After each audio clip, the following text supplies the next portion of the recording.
안녕하세요. 은퇴 이후의 삶을 함께 이야기하는 채널 부자아빠 100억입니다. 많은 직장인들의 최대 고민인 퇴직 이야기입니다. 지금은 경기가 워낙 좋지 않아 명예퇴직을 생각하는 분들이 많지는 않은 편입니다. 그렇지만 몇 년 전만 해도 퇴직 위로금 1억 이상을 받으면서 퇴직하는 게 계속 일하면서 몇 천만 원 받는 것보다 이득이라 생각하는 경우가 많아 명예퇴직 사례도 심심치 않게 볼 수 있었습니다. 오늘은 명예퇴직을 고민하는 50대 직장인의 이야기를 소개해드리려고 합니다. 30에는 빨리 성공해야 할 것 같았고 40에는 이제 자리를 잡아야 할 것 같았는데 50이 넘어가니 이제는 어떻게 내려올지를 고민하는 나이가 되었죠. 오늘 주인공은 26년간 한 회사에서 근무해온 50대 직장인 박성호 씨입니다.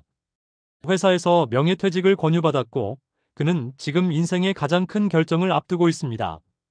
퇴직금과 위로금을 받아 새로운 길을 모색할지 아니면 조금 더 버티며 직장에 남아야 할지 인사팀의 권유로 인하여 계속 고민하였습니다. 퇴직금은 기존 퇴직금 1.5배의 퇴직 후 3년간 기본급 지급하는 조건이었으므로 사실 몇 년을 더 일하는 것보다 더 좋은 조건이었습니다. 여기에 자녀 학자금까지도 3년간 지급하겠다는 것이었습니다.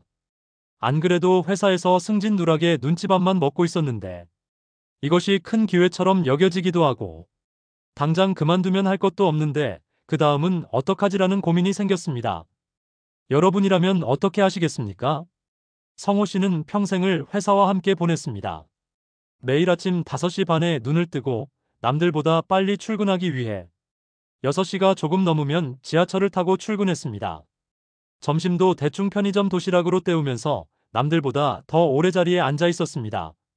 자녀 학자금, 주택대출, 부모님 병원비까지 모든 것을 책임져야 한다는 압박감 속에서 그는 그저 묵묵히 버텼습니다. 상사들에게는 신뢰받는 부하였고 후배들에게는 든든한 선배였습니다. 하지만 세상은 변했습니다. 최근 몇 년 사이 회사의 공기는 눈에 띄게 달라졌습니다. 조직 개편이 잦아지고 부서 통폐합이 이어지면서 이제는 베테랑보다는 저비용 신입이 낫다는 이야기가 공공연히 들려왔습니다. 그러던 어느 날 인사팀에서 그를 불렀습니다. 차 한 잔을 건네며 들려온 말은 명예퇴직을 고려해 주시면 좋겠다는 권유였습니다. 퇴직금 외에 특별 위로금도 제시됐지만 성호 씨의 머릿속은 온통 복잡했습니다. 지금 나가면 앞으로 뭘 하지? 내 경력을 살려 다른 회사로 옮길 수 있을까? 아니면 사업을 해볼까? 하지만 사업은 위험하다고들 하던데. 그는 그날 밤 아내에게도 말을 꺼내지 못한 채 혼자 뒤척이며 밤을 지새웠습니다. 며칠 뒤 술자리에서 후배가 물었습니다. 선배님, 요즘 표정이 많이 어두우시네요. 무슨 일 있으세요? 무슨 일 있으세요? 성호 씨는 웃으며 대답했지만 마음은 무거웠습니다. 주변에는 명예퇴직을 하고 치킨집이나 카페, 편의점을 차린 선배들이 많았지만 절반 이상이 23년 안에 폐업했습니다. 한 선배는 회사 다닐 땐 야근이 힘들었는데 이제는 가게를 닫아야 할지 고민하는 게 더 괴롭다. 라며 깊은 한숨과 함께 눈물을 보였습니다. 안정적인 월급에 익숙했던 사람들이 매출 변동과 직접 영업의 부담을 견디지 못하는 경우가 너무 많았습니다. 또 다른 함정은 이직에 대한 과도한 자신감입니다. 내 경력이라면 다른 회사에서 받아줄 거야 라고 생각하지만 실제로 50대 중견 관리자급 인력을 채용하는 회사는 많지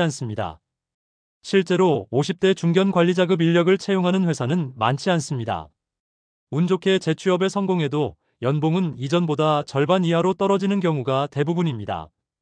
성호 씨는 이런 현실을 보면서 더욱 혼란스러웠습니다. 그는 아내에게 처음으로 속마음을 털어놓았습니다. 여보, 회사에서 명예퇴직을 권유받았어.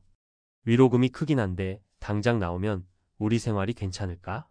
아내는 한참 동안 아무 말도 하지 않다가 조심스럽게 물었습니다. 아내는 한참 동안 아무 말도 하지 않다가 조심스럽게 물었습니다. 여보, 당신이 정말 원하는 게 뭐야?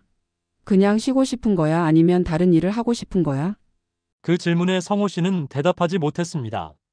자신이 진짜 원하는 것이 무엇인지, 무엇을 준비해 왔는지 스스로도 몰랐던 겁니다. 며칠 뒤 오랜 친구를 만났습니다. 친구는 이미 3년 전에 명예퇴직을 했지만 지금은 새벽마다 대리운전을 하며 생활비를 벌고 있었습니다. 성호야, 명퇴? 나 할 때만 해도 세상이 이렇게 힘들 줄 몰랐다. 솔직히 너 준비 없으면 절대 나가지 마라. 위로금? 금방 다 쓴다. 고정적으로 들어오는 월급이 있는 게 얼마나 소중한 건지 몰라. 위로금은 애들 대학 등록금 조금 내주고 집 대출 조금 갚고 나니까 남는 게 없더라. 위로금 당장 1억 커 보이지만 고정소득 없이 통장 잔고 줄어들어가는 거 보면 정말 속이 타들어가서 못 버티겠더라. 정말 속이 타들어가서 못 버티겠더라. 그 말은 성호 씨의 가슴에 무겁게 박혔습니다. 그렇다면 어떻게 해야 할까요? 명예퇴직을 무작정 받아들여서도 무작정 버텨서도 안 됩니다. 먼저 자신의 재정 상태를 냉정하게 분석해야 합니다.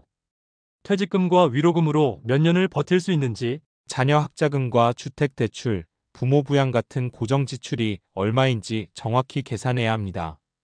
그리고 내 경력이 시장에서 얼마나 가치 있는지 객관적으로 따져봐야 합니다. 단순한 희망이 아니라 실제 구직 시장의 채용 공고를 직접 보고 판단해야 합니다. 사업을 고려한다면 반드시 테스트가 필요합니다. 주변 사례만 보고 카페가 잘 된다더라 식으로 접근하면 위험합니다.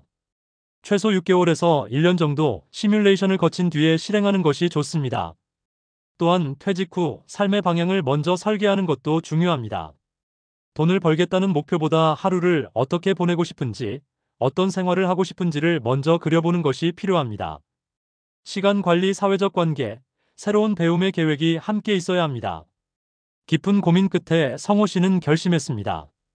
당장 회사에서 눈치 밥 먹으면서 살아야 하고, 누군가는 명퇴 위로금으로 사업 성공했다는 소식이 들릴지라도 차근차근 준비해 나가기로 결심하였습니다. 당장 회사를 떠나기보다 2년을 더 근무하며 은퇴 후 필요한 생활비와 목표 금액을 정리하기로 했습니다. 퇴근 후의 시간과 주말에는 온라인 강의와 자격증 공부를 시작했고, 은퇴 후 활용할 새로운 경력을 하나씩 준비 중에 있습니다. 이 이야기에서 얻을 수 있는 교훈은 분명합니다. 퇴직은 목표가 아니라 결과라는 점입니다. 퇴직을 새로운 출발이라고들 하지만 준비 없는 출발은 추락으로 이어질 수 있습니다. 자칫 무모한 시도가 되어 돌이킬 수 없는 결과를 만들 수도 있습니다. 회사가 등을 떠민다고 해서 무조건 나오는 것이 아니라 내가 준비됐을 때 스스로 결정해야 합니다. 더럽고 치사하고 도저히 못 버티겠다는 생각이 들어도 가족을 생각하고 나의 미래를 먼저 생각해야 합니다. 무작정 버티기만 하는 것이 아니라 1년 정도는 퇴직 후의 삶은 준비해야 한다고 생각합니다. 여러분이라면 성호 씨처럼 조금 더 준비하고 퇴직하시겠습니까? 아니면 위로금을 받고 새로운 길에 도전하시겠습니까? 명예퇴직을 고민하는 모든 50대 분들께 드리고 싶은 말은 이것입니다. 준비된 은퇴는 자유지만 준비 없는 은퇴는 불안입니다. 오늘 이야기가 여러분의 선택에 작은 길잡이가 되었으면 합니다. 시청해주셔서 감사합니다. 여러분께 더욱 도움되고 재미있는 이야기로 다음 영상으로 또 찾아오겠습니다. 감사합니다.